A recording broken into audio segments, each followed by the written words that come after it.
Judge, the state would rest and reserve the opportunity for arguments. Defense. Oh, I'm sorry, Judge. One last thing. We'd re-offer all the exhibits from our guilt innocence case in chief. And you have no objections to that, obviously?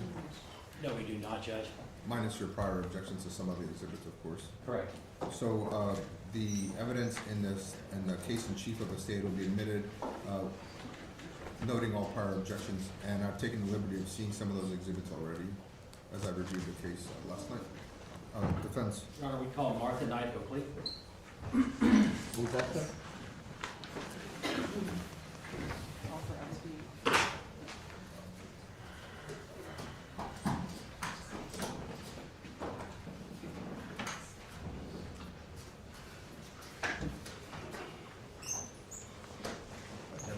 This witness hasn't been sworn in. Can you raise your right hand? Do you swear to tell the truth, the whole truth, and nothing but the truth, so help you God? Yes, I do. All right, thank you. You step up, man. That's the mic if you need to. And Your Honor, before I get started, this witness has previously testified, but we would also re-offer her testimony as well as the other evidence and testimony that we offered in this case. Yes, sir, I remember. You may start. Ma'am, if you can take a seat. Yes, Take your time, please. thank you. Good morning. Good morning. Could you state your name for the record, please?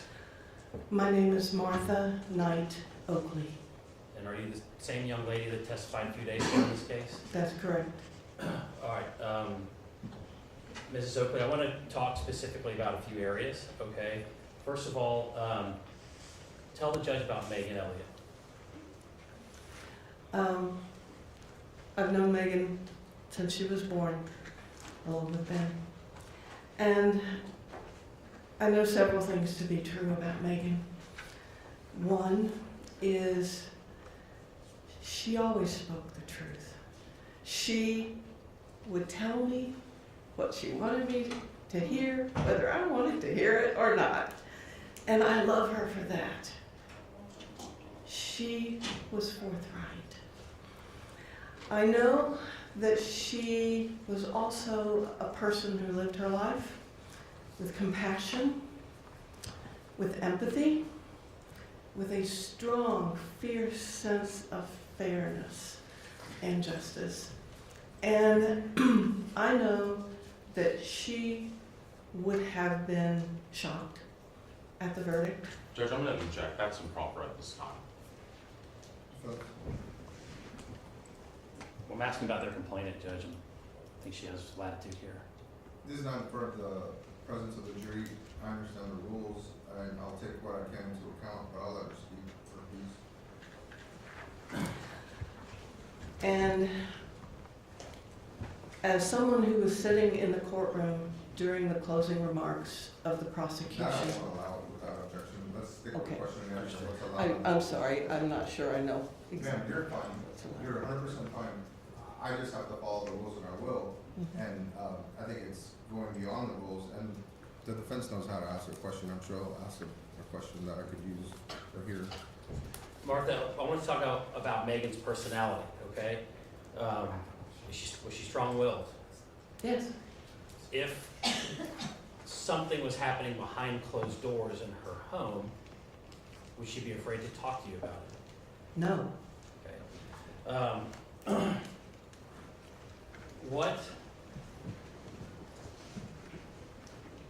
What type of things would Megan confide in you about or tell you about when you say she's opinionated? She would talk to me about things going on at school, about how she felt about peers, about how she sometimes felt perceived by others, felt misunderstood by peers and others.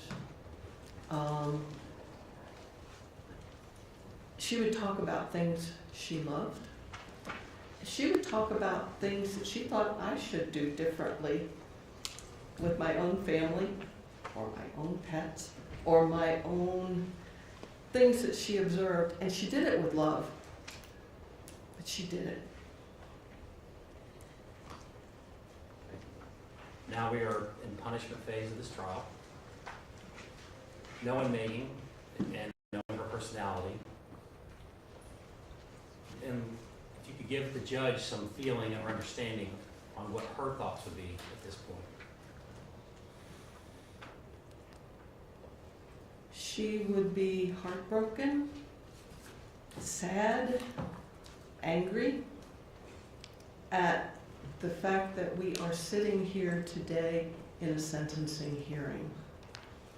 She would have been angry to hear prosecution say that no one was here to speak for Megan, and that in some way it was their job to do that. She would be furious. That is not the Megan I know. The Megan I know is compassionate. She was understanding. She thought critically about things. She thought deeply about things. She would understand that these events were the result of an untreated sleep disorder. And if there is anything that she would want to come as a result of this, it would be lenience and compassion on the part of the court for Ben, and it would be that there be a greater understanding in the public of the widespread occurrence. Judge, I'm going to object to narrative at this point. That's sustained. Pass witness, Judge. I've got no questions for this witness, Judge. Thank you, ma'am. You're excused. Next witness. We call Michael Elliott.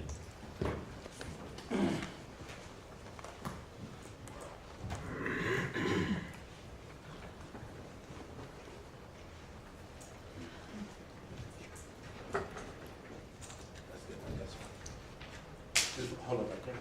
This witness hasn't been sworn in? Good morning, can I raise your right hand? Do you swear to tell the truth, the whole truth, and nothing but the truth? Step up there, just the mic, then, sir.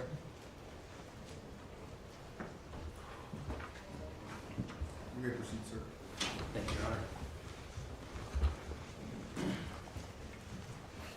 Good morning, sir. Can you introduce yourself for the record? My name is Michael Elliott.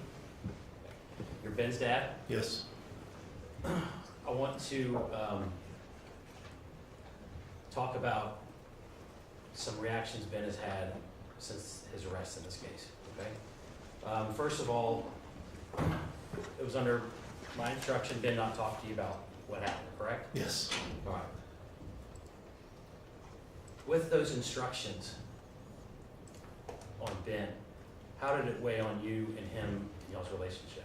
It was extremely difficult and frustrating not to be able to talk about the events of that night. Okay. How has it been for him, his reaction that you observed?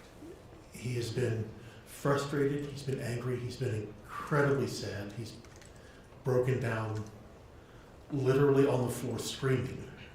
Just, yeah, he is having an incredibly difficult time dealing with that. The morning that you picked Ben up from jail, do you remember around what time it was? What time of the year? I don't remember what time it was. I mean, it was shortly after his arrest. So as far as time of day, it was early morning. So, but not the next morning. I don't remember how many days passed between the arrest and when we picked him up. Okay. Tell the judge about the car ride home. I met him, my wife and daughter, Elizabeth, were in the car waiting for us. I met him out in front of the building and brought him to the car. And during the drive, when I began to drive home, I was asking him questions and he wasn't answering them or answering them with only single sort of soft words. And I finally ended up pulling the car over and walking around him. And I put my hands on both sides of his face and looked in his eyes and I said, "Hi." And he seemed to kind of recognize me and then say hi back, and then he was able to talk a little more about how he was doing, and yeah, he is having difficulty. Okay. The argument was made that your son has shown no remorse. How would you answer that argument? That is stunningly untrue. That is, I don't think anyone in this room could disprove that in talking to him in 10 minutes, maybe 5.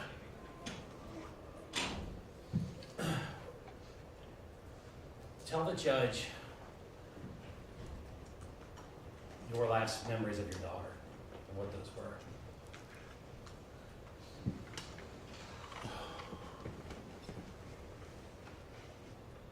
I remember that morning, my wife and she had gone to get us kolaches at the restaurant. Megan liked to pick out kolaches for everybody and bring them home. She woke up earlier than most of us, and my wife also wakes up earlier, so they like to do that on Sundays. And that's what they had done. And I remember Ben and I playing a game. I remember Megan and Kat watching a television show, a cooking television show. Megan loved the cooking shows, especially the ones with kids in them. I remember that. Unless you make me, I don't want to talk about that night with Megan again. Now, the court has a decision on punishment to make in this case. Tell the judge, knowing your daughter, how you think she would want this to play out. She would want lenience. She would want compassion for Ben.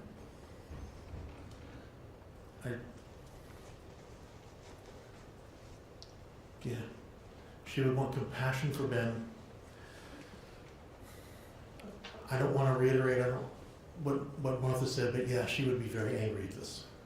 Well, let me ask you then.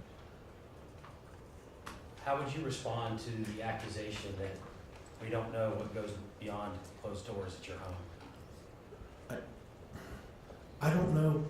I would think that there would be, if you're talking about some of the really horrible things that go on behind closed doors, I would think that there's not just no evidence of that, but that the prosecution has enough evidence to say that that's not happening.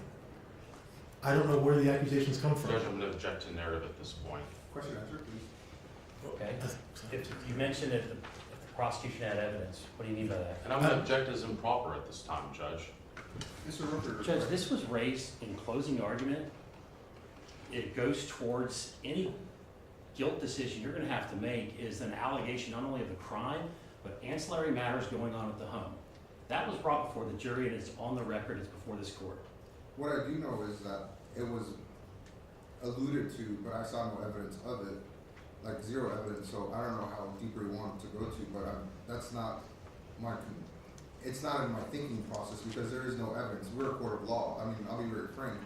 We're a court of law, I go by evidence. I saw no evidence, and I know the state, they're very good at finding evidence, so it's not in my factors, but you could ask one more question and move on because it's not in my thinking pattern. Appreciate that, Judge. Mr. Elliott, from what you observed, based on all these investigators, all these efforts by the district attorney's office, what efforts were made to find out if things were troubling Megan, between Megan and Ben? I don't know of any efforts, but I wasn't able to be here for a lot of the trial. I'm not sure what evidence was presented, but I don't know of any attempt to contact us anyway and find out. They had all of Megan's phone. I would assume if there was a problem that there would be some reference to it in there. I'll pass the witness. Sorry, one second. My boss has a question for me.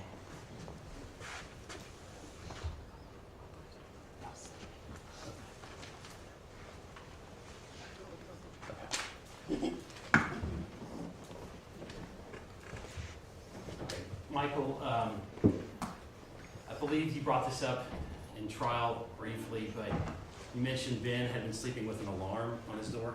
Yes. Tell the judge about that. When we first got home, Benjamin has an alarm on his door that, at his insistence, that we ordered. It made him feel safe to have an alarm on his door that would wake him up if he was walking in his sleep and opened his door. It's an alarm that he sets with either a code or disarms with a code or uses a key fob. We have one key fob by his bedside table and another one mounted on the wall outside. So the idea is he sets the alarm, and then if he wakes up in the night, and opens his door without disarming it, that the alarm will go off. And whose idea was that? That was Benjamin's idea.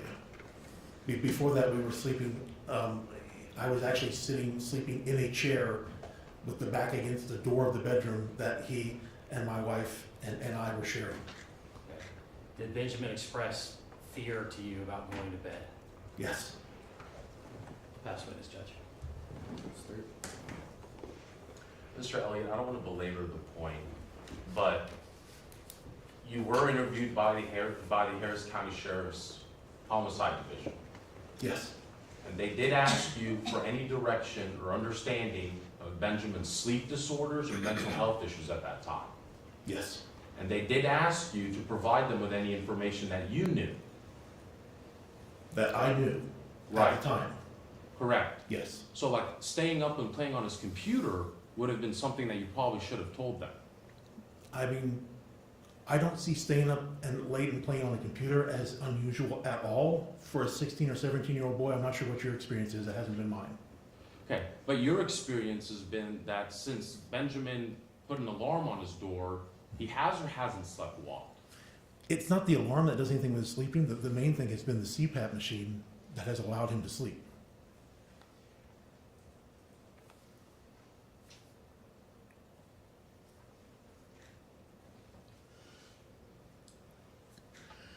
No further questions, Judge. Defense. No, sir. May this witness be excused Yes, Your Honor. by the state as well? Yes, Judge. Thank you, sir. Next witness, please. Your Honor, we would call Kathy Elliott.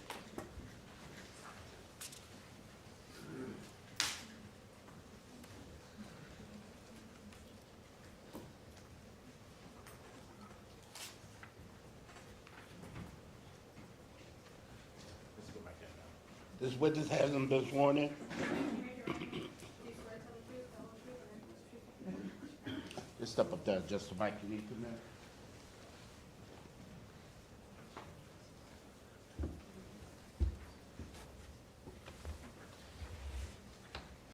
Defense.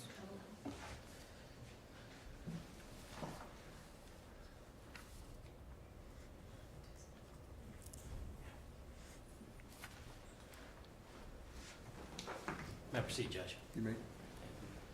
Good morning, ma'am. Introduce yourself for the record. My name is Kathy Elliott. Kathy, you've heard your family and your husband speak, but tell the judge in your own words who Megan was. Megan was amazing.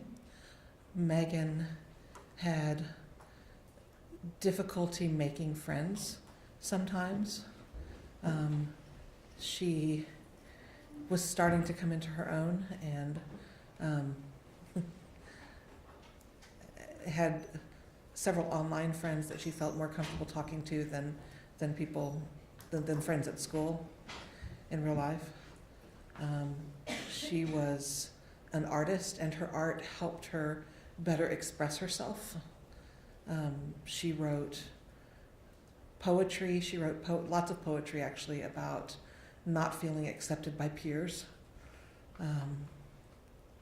And she was a loving sister, a beautiful daughter.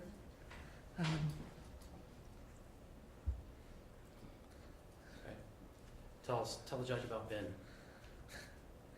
Ben is an amazing person. He is kind. He is helpful. He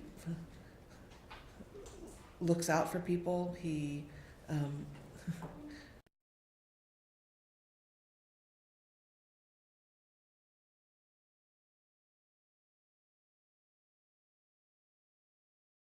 he cared for his sister very deeply. Has he shown remorse over the death of his sister? Yes, absolutely. Tell the judge about that. He has multiple times just broken down and cried on my shoulder, or he just it's frustrating because we weren't allowed to talk about details of the case. But on the way home, Michael mentioned a little bit about how he stopped the car, and then the car ride on the way home, he just sat in the back seat and just over and I'm sorry, I'm sorry, I'm sorry, I'm sorry, I'm sorry. He's in the house. We've got pictures. We've got their graduation pictures that were taken that summer before their senior year. And he'll stop when he's walking down the hallway. And Megan had a thing she did where she would boop your snoot. That's goofy, and he'll stop and boop her snoot, and just say I love you, and I'm sorry. And he has trouble sleeping at night. He's still scared to go to bed at night.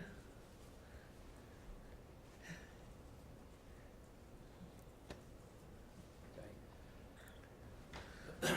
Your daughter, I think it was from the witness testimony, she was an introvert. Elizabeth, yeah, Megan was, yes.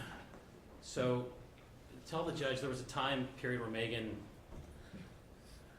attempted either suicide or drank something she shouldn't have. Tell the judge what was going on in y'all's life then. So we were living in Conyers, in Georgia, and we had moved into the house with my mom. I had left the Girl Scouts because I wanted to finish up my degree, and they couldn't keep my full-time job and do the degree. So I was working part-time. My husband was working part-time, but we were having trouble making ends meet financially. We had moved in with my mom, and I came down one morning on my way to work, and I found a note that Megan had written that said she had drunk bleach, and she was still downstairs. And I called 911. Megan was conscious and she was awake, and I called 911. And 911 came, and we found out that she hadn't actually drunk any bleach. There was a question of if it was bleach or Windex or anything, and she hadn't actually drunk anything. But she was feeling very, very stressed about being in a new house. That was the first year that they were in 9th grade and they were in different schools. Let me stop you real quick. We have to do question and answer. Sorry. So you attempted to find out with Megan what was going on. Right. And you mentioned this was the year that she was not in school with her brother. Yes, How did she react to not being with Ben? she hated it. They had to ride different buses. She felt very alone. She felt like she didn't have anybody there at school to be with her, to sit with at lunch. She didn't make any friends that year. She had a miserable year. And then we had moved on top of that, and it just.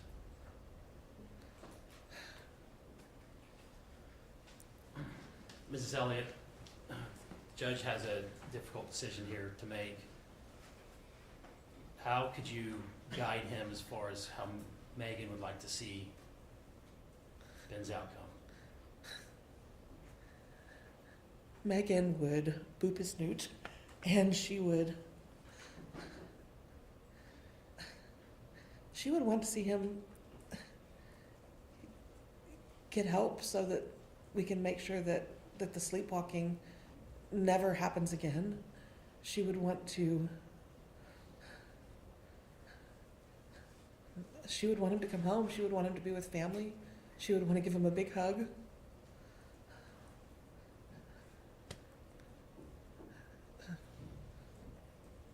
She would want as much leniency as possible.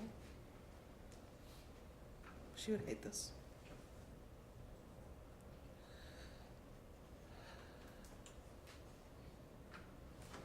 Thank you. Judge, I'll pass the witness.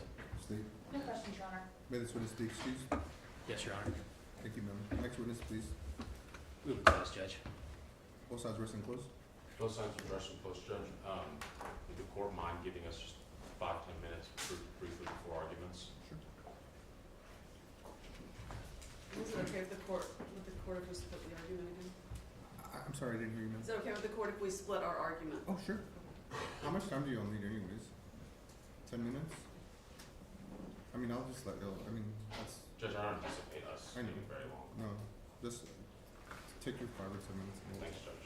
let me know when you're ready. I'm gonna go to the pen. We'll be adjourned for 10 minutes.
They have put forth in this trial speculation. They have put forth a lot of things that we disproved, all to get a conviction on Mr. Elliott. They seem to think that if the family supports Ben, then they aren't upset with the loss of Megan, and both of those can be true. In punishment, all they offered you was a poem, and I can only assume they've offered you that poem because they're still trying to show that there's something going on that would have caused my client to kill his sister, and simply there was not. That poem talks about peers. That poem doesn't talk about my brother or my sister or my family. It talks about peers, but they want you to speculate that it has something to do with what's going on behind closed doors, when there's zero evidence of that. You also didn't hear anything in punishment from the state about Ben Elliott. You heard nothing about any prior bad acts or prior crimes or anything like that, because there are none. Mr. Elliott has been on an ankle monitor since he was placed on bond by the court in October of 2021. And since October of 2021, with an ankle monitor on, he has not had one bond violation. Not one. If I could ask the court to give my client probation, I would do it. But since that's not possible, I'm asking you to not compound this miscarriage of justice, and I'm asking you to give him 5 years in prison. And Mr. Rucker, do you want to say Gentlemen, stand on this harsh remarks. nothing to add? And state of Texas, you get Thank the you, last Judge. word. Judge, I think the only people that have been vilified in this courtroom is the state of Texas. Mr. Rucker stood in this courtroom right here in this well, faced this jury and told them either Benjamin Elliott is a psychopath that kills for no reason, or he was suffering from a sleep parasomnia. The jury told us what they thought the answer to that question was. They called his family, and I understand, Judge. I understand where they're coming from. I understand why they're supporting Benjamin Elliott, and I understand what they're going through. I do. And my heart goes out to them. But here's my issue with what they just did. They called him up here to talk to you about what precautions they've taken to prevent him from sleepwalking again. But we all know in this courtroom that the 12 people from our community whose verdict we do respect, and that is justice being carried out, told us it wasn't sleepwalking. They said that it was his conscious objective and desire to commit that murder. If they believed sleepwalking as a defense, they would have said not guilty. And we stand by their verdict because that's how this legal system works. That's what we're supposed to do. We're supposed to go to trial. We're supposed to allow members from our community to render a just verdict. And in this case, that was a guilty verdict.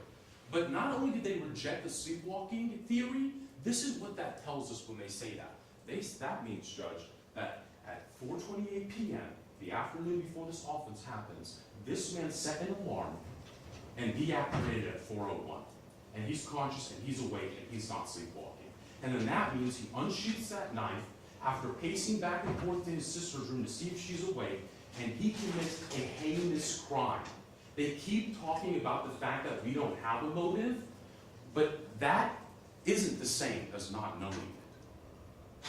And what's more terrifying is the fact that they believe that the lack of motive should tell this court you should be light on sentencing. You should be hoping that the defendant can be rehabilitated with no remorse.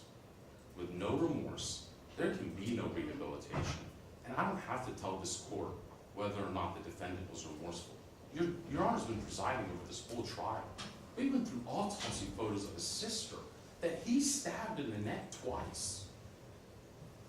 There's been no remorse. And everything that we know about the evening of that night tells us that the act is so heinous. This isn't a question about what message do we send to other defendants who stabbed their twin sisters in their sleep. The question is about public safety. When do you, as a court, feel safe and releasing this man into our community. And he is the type of evil you don't expect. His sister went to sleep in the same house as him that night. And the jury told us he's not sleepwalking. And the court heard the cell phone evidence. This man took a knife, unsheathed it, waited till his dad went to sleep, walked the distance between their two doors to see if she was awake, and then walked into her room, stood over her body, and stabbed her twice in the neck, and used the pillow to smother her screams. It's horrifying, and it's a heinous act, and it's the type of thing that you don't see coming. And she's asleep in her bed, and it is offensive that they're asking the Elliott family about what precautions they've taken to prevent sleepwalking, when the jury's verdict is the jury's verdict. And they told this court, we didn't believe that theory. So now they're asking you to be remorseful for Ben, because it just affects his sister. They're trying to make an argument that you shouldn't take the Elliott's son away from them. They've already lost their daughter. We are here because of him. And he is the one that went into her room that night and snuffed the life out of her, while she laid asleep, defenseless, a 17-year-old girl, his own twin sister, that came out of the womb with him. He took her life. And if she's not safe in a house with him, while she's asleep in her bed, where would she have been safe? What does that tell us about our community? What message do we send when we say Benjamin Elliott stabbed his twin sister? It's not about a message. It's about how do we keep us safe because you don't see him coming. And I don't have to tell this court about the lack of remorse he's had. This court's been presiding over this trial. And respectfully, as a member of our community, and what 12 jurors told us from our community, I'm asking that this court not sentence this defendant for any number of years less than 4.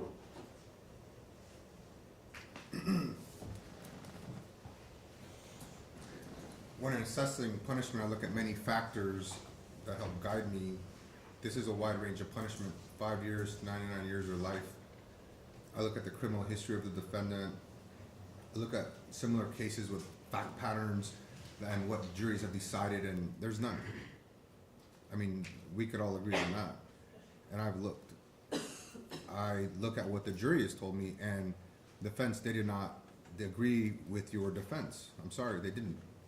However, unsolicited, they told me to be lenient with Mr. Elliott. I will tell you that, and I've told y'all that when I spoke with them. I didn't ask, they tell me. I look at cases I've tried as a prosecutor and defense attorney, try to look at similarities to see what I think is just.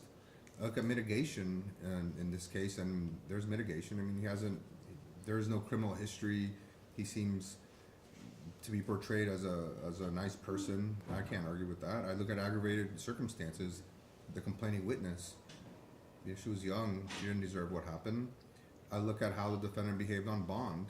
I sit there, and I've told everyone before, I see what people do, not what they say, and I just watch them, and just to see what they're gonna do. And he's behaved. We can't argue with that. I think about the victim. I will. I think about the victim's family, which is also his family. I think about the defendant's age. I think about rehabilitation and punishment. And I think about what I think is just and what I can live with. Because the bottom line is I have to be able to live with whatever sentence I give. And I take that very seriously. Stand up, Mr. Elliott. Jury finding you guilty of the offense of murder. Your range of punishment is from 5 years to 99. I sentence you to 15 years in prison. At this time, you will go with the Sheriff's Department, where your sentence will be fulfilled in the Texas Department of Criminal Justice, and you'll get the credit that you have received while out on bond. If you served any jail time, you'll receive that credit as well. Is there any legal reason why this court should not give you that punishment at this time? Any legal reason, Mr. Rucker? No, Your Honor. With that said, please go with the Sheriff's Department, where you will fulfill their sentence in the Texas Department of Criminal Justice. Thank you all.